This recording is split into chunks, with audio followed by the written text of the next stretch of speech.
हम स्टार्ट कर रहे हैं unit number 5 chapter number 15। Chapter का नाम है द्विरीय समष्टियां। इसके अंतर्गत आएंगे सघन उपसमुच्चय, गणनीय सघन समुच्चय, प्रथम गणनीय एवं द्वितीय गणनीय समष्टियां। मैट्रिक स्पेसेस इसके अंदर हम पढ़ेंगे dense subsets, separable, first countable and second countable spaces. तो सबसे पहले हम आते हैं सघन समुच्चय। इसको हम इंग्लिश में कहते हैं डेंस सेट। क्या होता है डेंस सेट, अच्छे से जान लीजिए। Let X D be a metric space. मान लो एक्स डी एक द्विरीय समष्टि है एंड तथा A is a subset of X. A जो है वह एस का उप समुच्चय है, सबसेट है। इफ यदि A intersection S epsilon X, A intersection S epsilon X not equal to 5। अगर ए का इंटरसेक्शन करते हैं इस स्फीयर के साथ, एक ओपन स्फीयर है, इसका सेंटर एक्स है, रेडियस एप्सिलॉन है, तो इसके साथ अगर हम ए का इंटरसेक्शन करते हैं और वह नॉट इक्वल टू 5 आ रहा है, यहाँ पर जो सेंटर है वो किसका एलिमेंट होना चाहिए, एस का एलिमेंट होना चाहिए, और रेडियस एक पॉजिटिव रेडियस लेना है, धनात्मक त्रिज्या लेना है हमें। तो अगर ए का इंटरसेक्शन करते हैं इस गोले के साथ और नॉट इक्वल टू 5 आ रहा है, तो आप बोलोगे A is called a dense set in X. तो ए को एक्स में एक सघन समुच्चय कहते हैं।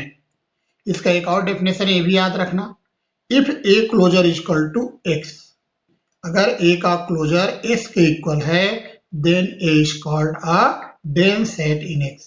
तो ए को एक्स में सघन समुच्चय कहते हैं। तो ये डेफिनेशन भी याद रखिए, ये वाला भी याद रखिए। कब ए डेंस सेट कहलाएगा, जब ए का इंटरसेक्शन करोगे इस गोले के साथ, है ना, इस गोले का सेंटर एक्स है, रेडियस क्या है, एप्सिलॉन है, इनके साथ अगर हम ए का इंटरसेक्शन करते हैं और नॉट इक्वल टू 5 आता है तो ए को हम कहेंगे डेंस सेट, हिंदी में सघन समुच्चय। असघन समुच्चय, नोवेयर डेंस सेट। असघन कब कहलाएगा, जब ए के साथ इस गोले का इंटरसेक्शन करें और इज इक्वल टू 5 आ जाए। अगर नॉट इक्वल टू 5 आता है तो सघन समुच्चय कहलाएगा, डेंस सेट कहलाएगा। लेकिन अगर इक्वल टू 5 आ जाए तो ये कहलाएगा असघन समुच्चय, नोवेयर डेंस सेट या नॉन डेंस सेट आप बोल सकते हो, है ना। असघन समुच्चय का एक और नाम है नकुत्रापी सघन समुच्चय। या तो आप असघन समुच्चय बोलिए या नकुत्रापी सघन समुच्चय आप कहिए। ये कब आएगा, जब ए का इंटरसेक्शन करते हैं एस एप्सिलॉन एक्स से, तो ये इज इक्वल टू 5 आना चाहिए। ये स्फीयर है, इसका सेंटर एक्स है, रेडियस एप्सिलॉन है, इनका ए के साथ अगर हम इंटरसेक्शन करते हैं तो क्या आना चाहिए, इक्वल टू 5। अगर ऐसा आता है तो ए कहलाएगा असघन समुच्चय, नोवेयर डेंस सेट। हम आते हैं फर्स्ट कैटेगरी, प्रथम संवर्ग। यदि x इज इक्वल टू है union of n equal to 1 to infinity an, अगर s को आप इस प्रकार से रिप्रेजेंट कर पा रहे हो, यहाँ पर an जो है where each an is nowhere dense set in x, जितने भी an है सभी के सभी नोवेयर डेंस सेट है। नोवेयर डेंस सेट मीन असघन समुच्चय। यदि ऐसा है तो s को हम बोलेंगे यह प्रथम संवर्ग का है, x is of first category. तो फर्स्ट कैटेगरी का कब कहलाएगा, जब x इज इक्वल टू हो union of an, n is equal to 1 to infinity. इस प्रकार से अगर x को हम रिप्रेजेंट कर पा रहे हैं तभी x कहलाएगा फर्स्ट कैटेगरी का, मतलब प्रथम संवर्ग का कहलाएगा। यहाँ पर जितने भी an हैं सभी नोवेयर डेंस सेट होना चाहिए। अब द्वितीय संवर्ग पढ़ते हैं, सेकंड कैटेगरी। तो सेकंड कैटेगरी याद रखना, यदि x प्रथम संवर्ग का नहीं है तो वह द्वितीय संवर्ग का कहलाएगा। अगर वो फर्स्ट कैटेगरी का नहीं है, if x is not of first category then it is called of second category. अगर ये फर्स्ट कैटेगरी का नहीं है तो सेकंड कैटेगरी का कहलाएगा। तो इसको नोट कीजिए। अभी हम स्टार्ट करने वाले हैं बेयर्स कैटेगरी थ्योरम, बेयर संवर्ग प्रमेय। तो बेयर कैटेगरी थ्योरम क्या होता है, इसका स्टेटमेंट देखिए। Every complete metric space is of second category. प्रत्येक पूर्ण द्विरीय समष्टि द्वितीय संवर्ग का होता है। ये स्टेटमेंट है बेयर संवर्ग प्रमेय का, बेयर्स कैटेगरी थ्योरम का। स्टेटमेंट आप याद रखिए। अब हम इसका प्रूफ देते हैं। Let X D be a complete metric space. मान लो एक्स डी एक पूर्ण दूरिक समष्टि है। एक बार मैं आपको बताता हूँ कंप्लीट मैट्रिक स्पेस क्या होता है। कंप्लीट मैट्रिक स्पेस ऐसा मैट्रिक स्पेस होता है जिसमें प्रत्येक कॉची अनुक्रम एक्स में ही अभिसरित होता है। Every Cauchy sequence is convergent in at a point of X. क्या कहा मैंने? If every Cauchy sequence of X is convergent at a point of X, X के ही बिंदु पर अभिसरित रहा, then X is called complete metric space. यदि एक्स का प्रत्येक कॉची अनुक्रम एक्स के ही एक बिंदु पर अभिसरित होता है तो एक्स को पूर्ण दूरिक समष्टि कहते हैं। इसका डेफिनेशन मैं बता चुका हूं। आप पिछले आप नोट्स अपने देखिए और इसका डेफिनेशन समझने का प्रयास कीजिए। हमें शो क्या करना है इस क्वेश्चन में? Then we have to show that X is of second category. तब हमें दर्शाना है कि एक्स द्वितीय संवर्ग का है। क्वेश्चन बोलता है every complete metric space is of second category. प्रत्येक पूर्ण दूरिक समष्टि द्वितीय संवर्ग का होता है। हमें इसको क्या बताना है? द्वितीय संवर्ग का, सेकंड कैटेगरी का बताना है। तो हम ये मान लेते हैं या सेकंड कैटेगरी का नहीं है, मतलब फर्स्ट कैटेगरी का मान लेंगे और कंट्राडिक्शन ले आएंगे। तो हमने गलत सपोज कर रहे हैं। यहाँ हमने क्या माना? Suppose if possible x is of first category. यदि संभव हो तो माना एक्स प्रथम संवर्ग का है। हमें प्रूफ क्या करना था? हमें प्रूफ ये करना था x is of second category, x द्वितीय संवर्ग का है, ये हमें साबित करना था। लेकिन हमने यहाँ क्या सपोज किया है? हमने सपोज किया है x is of first category, x प्रथम संवर्ग का है, तो कंट्राडिक्शन आएगा। अब ये लाइन कहां से आया? ये फर्स्ट कैटेगरी का डेफिनेशन है, मैं बता चुका हूं अभी थोड़ा देर पहले। एक्स को हमने क्या बोला है? प्रथम संवर्ग का है। तो एक्स को हम कैसे रिप्रेजेंट करेंगे? Union of n equal to 1 to infinity an where each an is nowhere dense set in x, जहां प्रत्येक an x में एक असघन समुच्चय है। तो याद रखना मैंने गलत सपोज किया है तो मुझे एक कंट्राडिक्शन मिलेगा, एक विरोध मिलेगा। यहाँ पर देखो जितने भी an है सभी नोवेयर डेंस सेट है, सभी असघन समुच्चय है। तो लिखा है since a1 is nowhere dense set in x। चूंकि a1 एक असघन समुच्चय है तो a1 का इंटरसेक्शन करते हैं अगर इस स्फीयर के साथ, इसका सेंटर x1 लिया, रेडियस एप्सिलॉन 1 लिया, तो इक्वल टू फाई आएगा, वेयर x1 बिलोंग करेगा कैपिटल X में और एप्सिलॉन 1 पॉजिटिव होगा।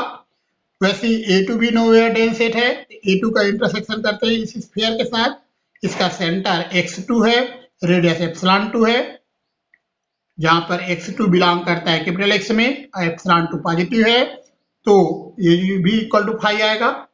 इस प्रकार से हमने लिखा है यहाँ पे without loss of generality we may suppose that, बिना व्यापकता की हानि किए हम यह मान सकते हैं, हम यहाँ ले सकते हैं एप्सिलॉन 2 या लेस देन है 1/2 एप्सिलॉन 1, ऐसा हम एज्यूम कर सकते हैं। इससे हमारे जो क्वेश्चन है उस पर कोई प्रभाव नहीं पड़ेगा। तो हमने लिखा है without loss of generality we may suppose that, बिना व्यापकता की हानि किए हम यह मान सकते हैं कि, बताओ एप्सिलॉन 1 और एप्सिलॉन 2 में किसका रेडियस बड़ा है?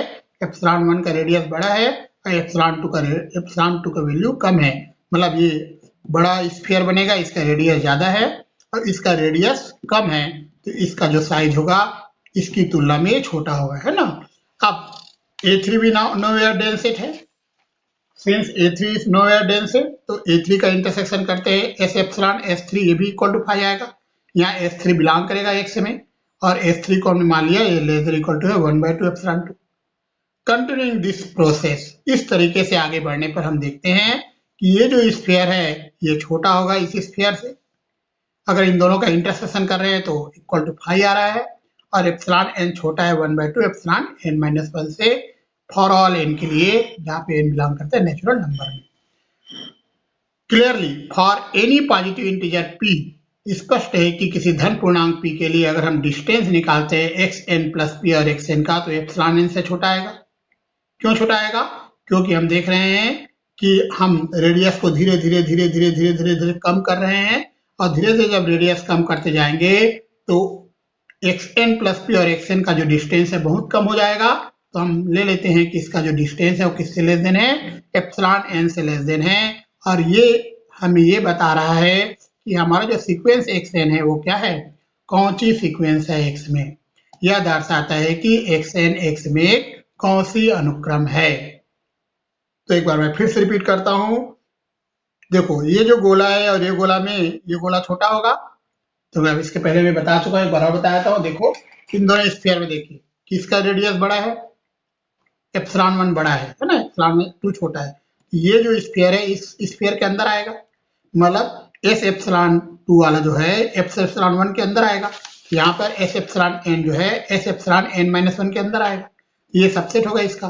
और दूसरा देखो इन दोनों का इंटरसेक्शन करते हैं तो क्या आता है, फाई। इन दोनों का इंटरसेक्शन करते हैं तो क्या आता है, फाई। तो इसका इंटरसेक्शन करेंगे तो क्या आएगा, फाई आएगा। तो इस प्रकार से हमने देखा कि xn प्लस पी और xn का जो डिस्टेंस है वो एप्सिलॉन एन से लेस देन होगा। क्यों लेस देन होगा, क्योंकि हम रेडियस को धीरे धीरे कम कर रहे हैं। तो इसका मतलब है कि डिस्टेंस कम होते जाएगा, है ना। इतना कम हो जाएगा कोई एप्सिलॉन एन से छोटा हो जाएगा।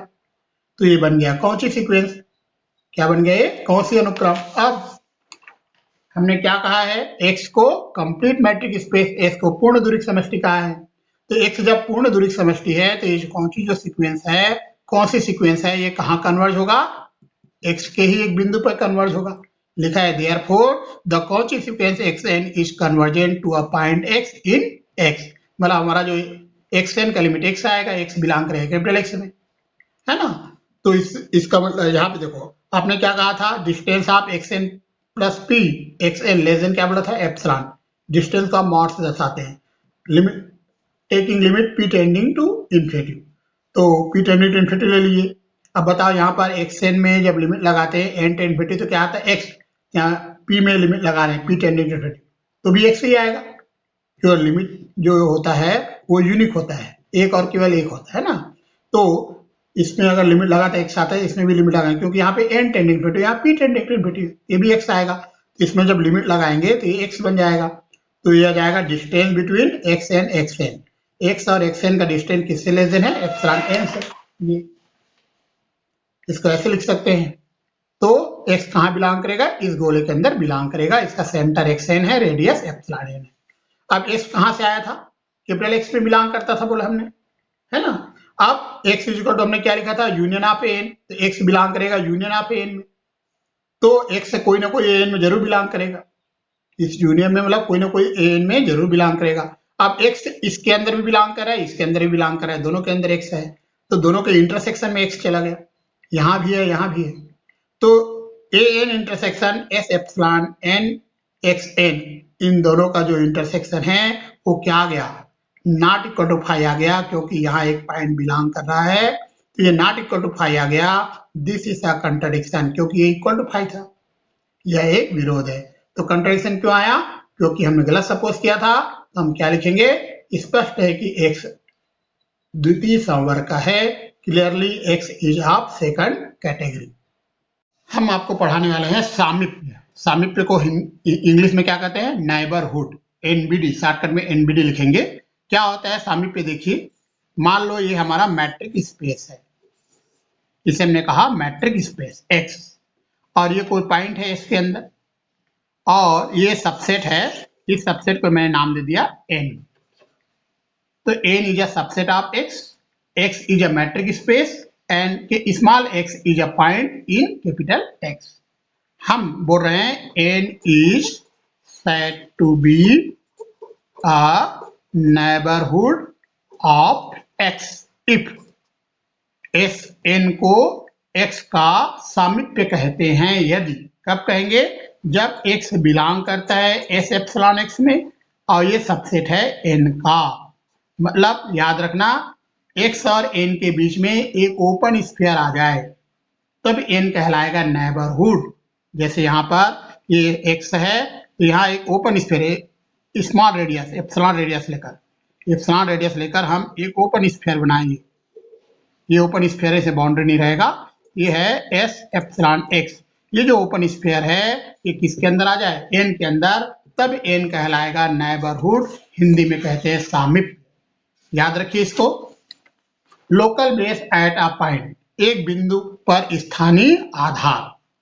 तो यहां पर देखिए एक्स डी एक मैट्रिक स्पेस है, N alpha be a family of all neighbourhood of X, जितने भी नेबरहुड है सभी का फैमिली है ये, और बी एक्स जो है इसी का सब फैमिली है, बी एक्स इज अ सब फैमिली ऑफ एन अल्फा का सब फैमिली है। अब हम एक मेंबर लेंगे कहां से, एन अल्फा से, मतलब एन अल्फा क्या है, N alpha is the family of all neighbourhood, एक नेबरहुड लेंगे हम, एक नेबरहुड एन लेंगे कहां से, यहां से, ठीक है। और हमें इस बी एक्स से, जो बी एक्स सब फैमिली है, यहां से एक मेंबर अगर बी इस प्रकार से मिले कि B is a subset of N, हमें यहां से एक मेंबर लेना है, मतलब यहां से एक नेबरहुड लेना है, और उसके कोरस्पॉन्डिंग यहाँ एक मेंबर हमें मिलना चाहिए जिसका नाम मैंने बी दिया है, और बी किसके अंदर आना चाहिए, एन के अंदर। यदि ऐसा आता है ये जो बी एक्स आपने बोला है ये कहलाएगा local base at point X. फिर से बता रहा हूं मैं आपको, एक फैमिली मैंने तैयार किया नेबरहुड का, ये जो फैमिली है क्या है, family of all neighbourhood, all सारी जितने भी नेबरहुड है उनकी फैमिली है। यहां से मेंबर लेंगे, मतलब एक नेबरहुड हम लेंगे, किसका नेबरहुड, एस का, उसके कोरस्पॉन्डिंग, उसके संगत इस बी एक्स का एक मेंबर हमें मिलना चाहिए, बी एक्स में एक मेंबर मिलना चाहिए, बी एक्स का मेंबर हमने बी बोला, और इस प्रकार से मिलना चाहिए कि वो बी जो है वह सबसेट हो जाए किसका, एन का। तो एन किसका एलिमेंट है, इसका, और बी किसका एलिमेंट है, इसका, और दोनों में क्या रिलेशन है कि इसका जो एलिमेंट है इसके एलिमेंट के अंदर आ रहा है। यदि ऐसा आता है तो बी एक्स कहलाएगा local base at a point x, Hindi में बिंदु एक्स पर स्थानीय आधार हम कहेंगे। एक होता है ओपन बेस, ओपन बेस क्या कहलाएगा, हमें फैमिली लेना है ओपन सबसेट्स का, और इसी का एक सब फैमिली है, यहां भी वही काम करना है, यहां से कोई मेंबर हम जी लेते हैं, मतलब एक ओपन सेट लेते हैं, तो उसके कोरस्पॉन्डिंग यहां एक मेंबर मिलना चाहिए बी, और इस प्रकार से मिलना चाहिए कि एक्स बिलोंग करे बी में, और बी कंटेन हो किसके अंदर, जी के अंदर, मतलब बी और जी में क्या रिलेशन है, बी कहां से आया, इस फैमिली से, ये सब फैमिली है, और जी कहां से आया, इस फैमिली से, ये आपका ऑल ओपन सेट्स की फैमिली है। तो यहां से एक मेंबर लेंगे, मतलब एक ओपन सेट लेंगे, एक ओपन सेट यहां से हमने ले लिया, और उसके कोरस्पॉन्डिंग यहां एक मेंबर हमें मिलना चाहिए बी, इस प्रकार से कि B is a subset of G, ऐसा आ जाए। तो ये जो सब फैमिली आपने तैयार किया ये कहलाएगा ओपन बेस विवृत्त आधार। First countable space, if X has countable local base, अगर एक्स के पास एक गणनीय स्थानीय आधार है तो एक्स कहलाएगा first countable space, then X is called first countable space. Second countable space क्या होता है, if X has countable open base, यदि एक्स एक गणनीय विवृत्त आधार रखता है, then X is called second countable space, तो इसको द्वितीय गणनीय समष्टि कहते हैं। सेपरेबल स्पेस क्या होता है, या इसको काउंटेबल डेंस स्पेस भी कहते हैं। A metric space X is said to be separable space if it has a countable dense subset, अगर उसके पास एक काउंटेबल डेंस सबसेट है, गणनीय सघन समष्टि, तभी कहलाएगा जब उनके पास गणनीय सघन उपसमुच्चय रखता है। यदि X गणनीय सघन उपसमुच्चय रखता है तो X को गणनीय सघन समष्टि कहेंगे। If X has countable dense subset, then X is called separable space। ये सब डेफिनेशन आप अपने कॉपी में नोट कीजिए। हम एक क्वेश्चन करते हैं, so that every metric space is first countable, दर्शाइए कि प्रत्येक दूरिक समष्टि प्रथम गणनीय होता है। इसका प्रूफ स्टार्ट करते हैं। Let X D be a metric space, मान लो एक्स डी एक दूरिक समष्टि है, and let B is equal to B N type number है, जहां पे बी एन है इस प्रकार का ओपन स्फीयर जिसका सेंटर एक्स है, रेडियस 1/n है, एन बिलोंग करता है नेचुरल नंबर में, और x जो है वह कैपिटल X में बिलोंग करता है। तो इस प्रकार से एक सेट हमने तैयार किया, B a countable collection of open spheres of x, x के विवृत्त गोलकों का एक गणनीय संग्रह हमने तैयार कर लिया। यहाँ पे देखो मैं एक चीज में आपको बताता हूँ, यहाँ पर n लिखा है, यहाँ भी एक n आ गया, देखो n इज एनी नेबरहुड, तो ये जो नेचुरल नंबर वाला n है इसको आप इस प्रकार से ना बना के ऐसे बनाना, ये है ना, मतलब ये फर्स्ट जो लाइन है उसको डबल लगा देना ऐसे, या फर्स्ट लाइन को थोड़ा डार्क कर देना ऐसे, इस प्रकार से। तो ये कहलाएगा आपका set of natural number, Hindi में प्राकृतिक संख्याओं का समुच्चय, क्योंकि नेबरहुड को भी हम कैपिटल एन से डिनोट करते हैं और नेचुरल नंबर को भी कैपिटल एन से डिनोट करते हैं, तो दोनों में आपको कंफ्यूजन होगा। इसी कारण सेट ऑफ नेचुरल नंबर को इस प्रकार से आप लिखना और नेबरहुड को ऐसे लिखना। तो यहां पर हम लिखा है if n is any neighbourhood of x, यदि n s का कोई सामीप्य है, तो नेबरहुड का डेफिनेशन लगा दिए, x बिलोंग करे s एप्सिलॉन x में, ये सबसेट होगा इनका। ये लाइन कहां से आ रहा है? सामीप्य की परिभाषा से, by definition of neighbourhood. Now we choose n belong to natural number such that 1 by n less than epsilon. हम एक n का चयन इस प्रकार से कर रहे हैं कि 1 by n किससे लेस देन हो जाए? एप्सिलॉन से। n कहां बिलोंग करता है? Set of natural number.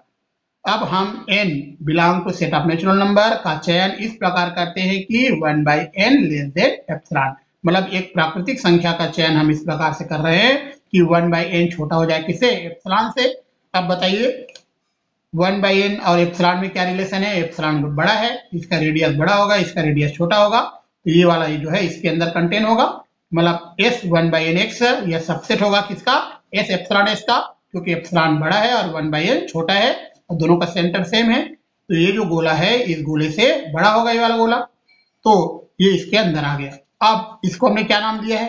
bn, तो bn इसके अंदर आ जाएगा, फिर हम लिख देंगे, है ना। और यहाँ पे आप देखिए क्लियर बताया था मैं आपको, इक्वेशन नंबर 1 और इक्वेशन नंबर 2 का आप देखिए, ये इसका सबसेट है और ये इसका सबसेट है, इन दोनों को मिला दें तो ये n का सबसेट हो जाएगा, है ना। इसके अंदर ये है और इसके अंदर ये है, तो दोनों को मिला दें तो ये n के अंदर चला जाएगा, तो s 1 by n x n के अंदर चला गया, इसको हमने bn बोला, तो bn किसके अंदर चला गया? n के अंदर। अब bn कहां से आया था? bn हमने एक फैमिली तैयार किया, इस फैमिली से आया था, इस फैमिली का एक मेंबर n के अंदर चला गया, मतलब ये फैमिली क्या बन गया? Local base. इसके पहले हमने इस फैमिली को क्या बोला था? काउंटेबल, ये कहलाएगा काउंटेबल लोकल बेस। तो is a countable local base at x, ये काउंटेबल लोकल बेस बन गया, गणनीय स्थानीय आधार बन गया। x क्या बन गया? फर्स्ट काउंटेबल स्पेस, x प्रथम गणनीय समष्टि है। करते हैं, प्रत्येक द्वितीय गणनीय समष्टि प्रथम गणनीय होता है। Every second countable space is first countable. तो हमें क्या लेके चलना है? सेकंड काउंटेबल स्पेस, और क्या प्रूव करना है? First countable space. याद रखना सेकंड काउंटेबल स्पेस बनने के लिए क्या कंडीशन है? हमने बताया था x has a countable open base. अगर x काउंटेबल ओपन बेस रखता है, मतलब गणनीय विरुद्ध आधार रखता है, तभी x सेकंड काउंटेबल स्पेस कहलाएगा, द्वितीय गणनीय समष्टि कहलाएगा। और प्रथम गणनीय समष्टि के लिए क्या बताना है? x has a countable local base, x एक गणनीय स्थानीय आधार रखता है, तब फर्स्ट काउंटेबल कहलाएगा। अभी हम क्या सपोज करके चलेंगे? सेकंड काउंटेबल स्पेस, और प्रूव क्या करेंगे? First countable space. तो let x be a second countable space, मान लो x एक द्वितीय गणनीय समष्टि है, then x has a countable open base, तब x एक गणनीय विरुद्ध आधार रखता है। तो हमने मान लेते हैं ये काउंटेबल ओपन बेस है, तो हमने एक सेट तैयार किया, इसको कहा काउंटेबल ओपन बेस है, गणनीय विरुद्ध आधार है। अब हम एक कलेक्शन तैयार करेंगे, यहाँ पर n बिलोंग करता है सेट ऑफ नेचुरल नंबर में, x बिलोंग कैपिटल X में, B a countable collection of open spheres of x, s के ओपन स्फीयर का कलेक्शन तैयार करते हैं, और यहाँ पर s 1 by n जो लिए हैं वो किसके अंदर है? bn के अंदर। ये जो bn है उसके अंदर हम लेके चल रहे हैं। इस प्रकार से एक कलेक्शन तैयार किए। n मान लिए नेबरहुड है x का, n कोई सामीप्य है, तो ये नेबरहुड का डिफरेंस से आएगा। अब हम n का चयन इस प्रकार से करेंगे कि 1 by n लेस देन हो जाएगा एप्सिलॉन से। इस प्रकार से हम एक नेचुरल नंबर का चयन कर लेंगे, एक प्राकृतिक संख्या का चयन इस प्रकार से करेंगे कि 1 by n किससे छोटा हो जाएगा? एप्सिलॉन से। तो इसका रेडियस कितना है? एप्सिलॉन। एक और इसका रेडियस कितना है? 1 by n। तो s 1 by n और s एप्सिलॉन में s 1 by n जो है ये सबसेट हो जाएगा इस एप्सिलॉन का, क्योंकि ये एप्सिलॉन वाला बड़ा है 1 by n से। और इक्वेशन नंबर 1 और 2 को मिलाएंगे तो ये इसका सबसेट हो जाएगा, है ना। एक बार फिर से बताता हूँ, देखिए ये इक्वेशन नंबर 1 है हमारा, ये इसमें ये किसके अंदर है? n के अंदर। n क्या है हमारा? नेबरहुड है। और यहाँ पर इक्वेशन नंबर 2 में इसके अंदर ये दोनों मिलाइए आ जाएगा। तो ये जो हमने फैमिली तैयार किया, ये इसी फैमिली का मेंबर जो है किसके अंदर आ रहा है? n के अंदर। n क्या है हमारा? नेबरहुड। तो ये जो फैमिली क्या बन जाएगा? लोकल बेस बन जाएगा। इसके पहले इस फैमिली को हमने क्या बोला है? काउंटेबल। ये क्या कहलाएगा? Countable local base.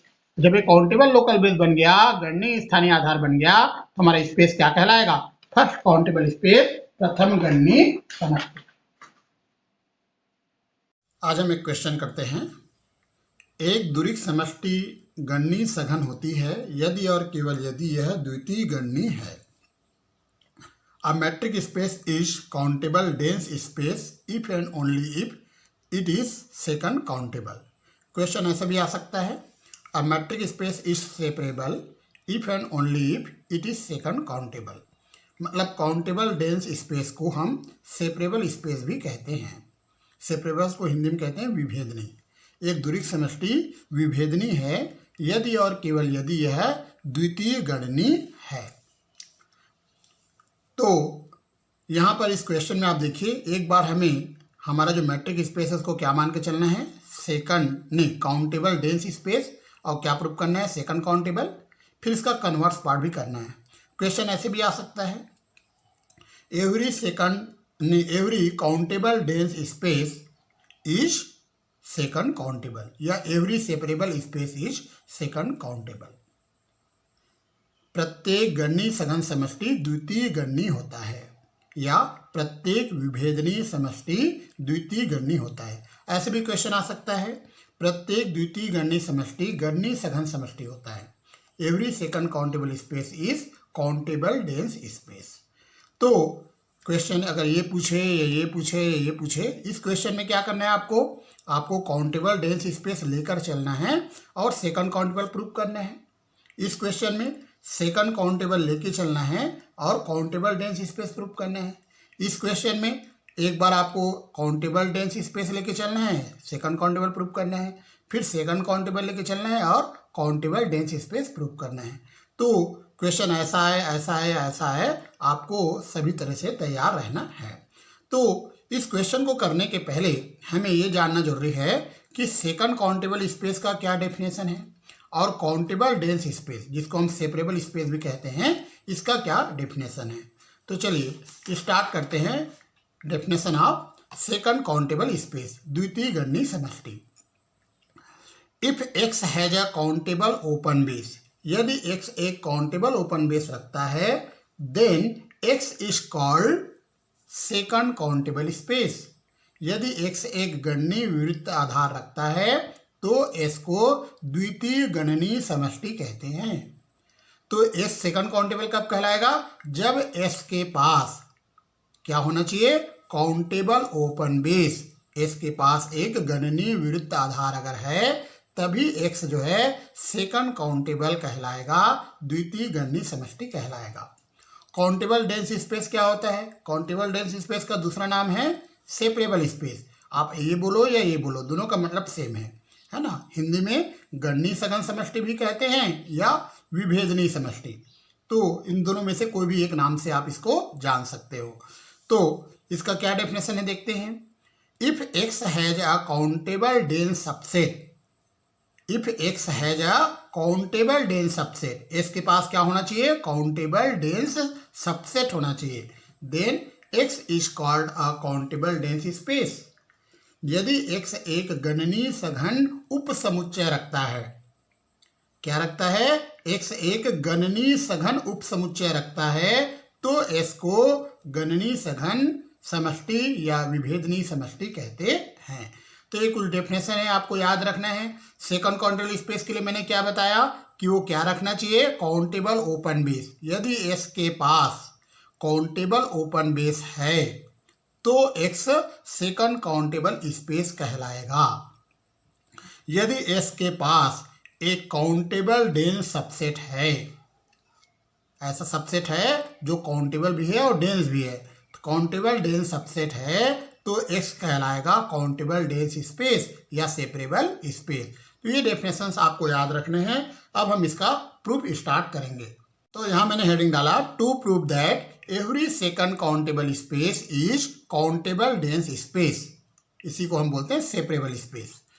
सिद्ध करना है कि प्रत्येक द्वितीय गणनीय समष्टि गणनीय सघन समष्टि होता है।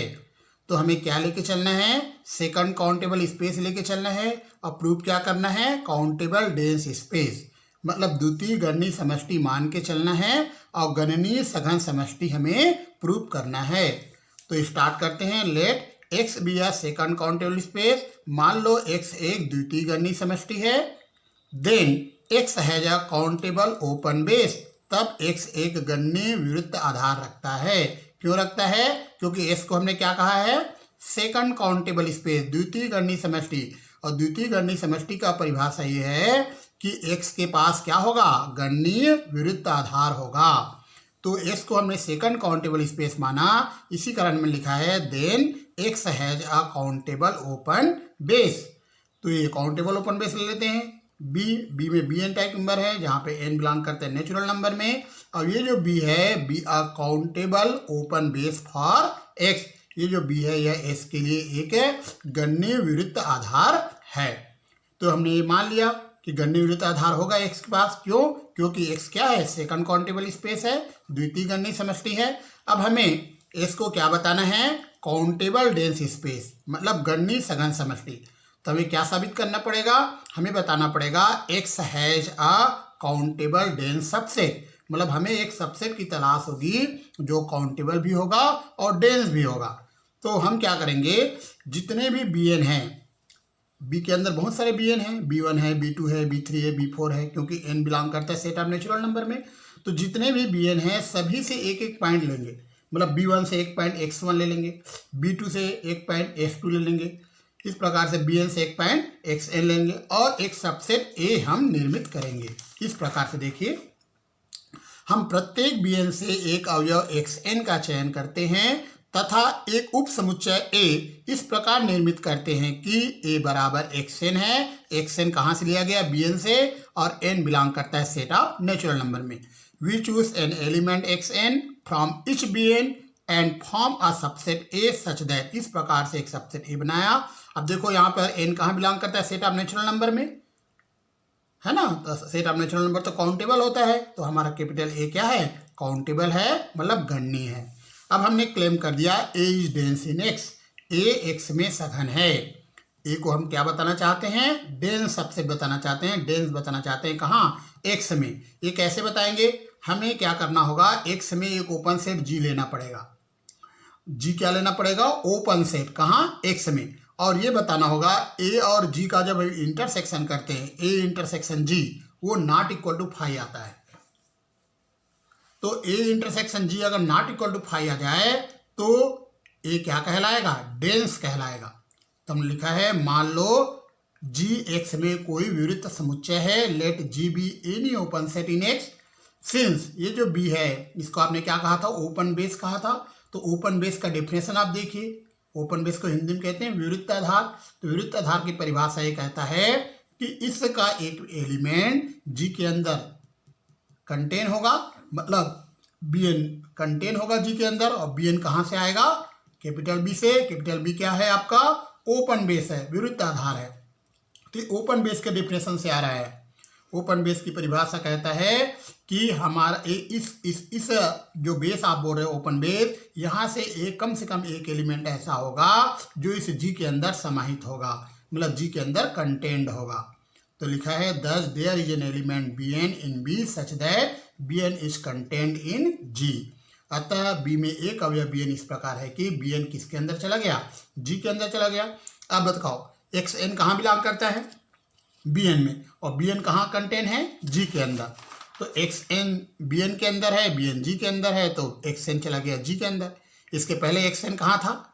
A में। तो xn A में है और xn G में है, तो xn पहुंच गया A इंटरसेक्शन G में, मतलब A intersection G not equal to phi आया। इसका मतलब A is dense in x। This shows that A is dense in x। यह दर्शाता है कि A x में सघन है। तो इसके पहले A को हमने काउंटेबल कहा था, यहाँ A को हमने बोल रहे हैं डेंस। तो क्या लिखेंगे? Clearly A is a countable dense subset in x। स्पष्ट है कि A x में एक गणनीय सघन उप समुच्चय है। Hence x is a countable dense space. अतः x एक गणनीय सघन समष्टि है। कर रहे हैं to prove that every countable dense space is second countable. सिद्ध करना है कि प्रत्येक गणनीय सघन समष्टि द्वितीय गणनीय होता है। मतलब यहाँ पर आपको काउंटेबल डेंस स्पेस लेके चलना है और सेकंड काउंटेबल प्रूव करना है। तो स्टार्ट करते हैं। Let X be a countable dense space. मान लो एक्स एक गणनीय सघन समष्टि है। Then X has a countable dense subset A. तब एक्स एक गणनीय सघन उप समुच्चय ए रखता है। ये लाइन कहाँ से आया? काउंटेबल डेंस स्पेस के डेफिनेशन से, उसकी परिभाषा से। अब हम एक सेट तैयार करते हैं बी। इसमें स्फीयर लिए, ओपन स्फीयर ले रहे हैं। इसका सेंटर एक्स है, रेडियस आर है। सेंटर को ए से लिया गया और रेडियस को क्यू से। क्यू क्या है? Q is set of rational number. Q परिमेय संख्याओं का समुच्चय है। हमें पता है परिमेय संख्याओं का समुच्चय गणनीय होता है। The set of rational number is countable. और कैपिटल ए के बारे में भी आपने लिखा है, यह काउंटेबल है। तो ए भी काउंटेबल है, क्यू भी काउंटेबल है। तो हमारा बी जो हमने सेट तैयार किया बी, वह भी काउंटेबल है, वह भी गणनीय है। अब हम इसको ओपन बेस प्रूफ करेंगे। काउंटेबल तो हो गया ये, अब हमें क्या बताना है इसको? बी को ओपन बेस। तो हमने क्लेम किया B is an open base for X. B S के लिए एक विवृत्त आधार है। ओपन बेस कैसे बताएंगे? हमें एक ओपन सेट लेना पड़ेगा जी, और ये बताना पड़ेगा ये जो फैमिली हमने तैयार किया ये, इसका एक एलिमेंट जो है वो जी के अंदर कंटेंट है। मतलब ये इस बी, कैपिटल बी का जो एलिमेंट है इस जी के अंदर कंटेंट है। और जी क्या है? Any open set in x. X में कोई भी विवृत्त समुच्चय है और इस जी के अंदर इसका एक एलिमेंट आना चाहिए। अगर ऐसा आ जाए तो ये ओपन बेस बन जाएगा। तो हमने मान लिया G be any open set in X. G X में कोई विवृत्त समुच्चय है एंड लेट एक्स बिलोंग करता है जी में, तथा एक्स कहाँ बिलोंग करता है? जी में। Then by definition of open set, open set की परिभाषा से। अब देखो विवृत्त समुच्चय की परिभाषा आप जानते हो। ओपन सेट का परिभाषा क्या कहता है? ये जो ओपन स्फीयर है किसके अंदर कंटेन होगा? जी के अंदर। ये लाइन कहाँ से आया? Bye definition of open set. अब बताओ इस टाइप के एलिमेंट किसके अंदर है? बी के अंदर है। और बी के अंदर जो एलिमेंट है इस टाइप का एलिमेंट, ये कहाँ आ रहा है? जी के अंदर आ रहा है। और जी हमने क्या लिया था? ओपन सेट लिया था। तो इस टाइप का एलिमेंट जब जी के अंदर आ गया, मतलब इसका एलिमेंट जी के अंदर आ गया, तो ये जो फैमिली हमने तैयार किया है ये क्या कहलाएगा? Open base for x. तो इसे हम बोलेंगे एस के लिए विवृत्त आधार। तो इसका मतलब है बी क्या बन गया? काउंटेबल ओपन बेस बन गया एस के लिए। बी जो है काउंटेबल ओपन बेस बना एस के लिए। स्पष्ट है कि बी एस के लिए एक गणनीय विवृत्त आधार है। Hence x is second countable space. अतः एक्स एक द्वितीय गणनीय समष्टि है।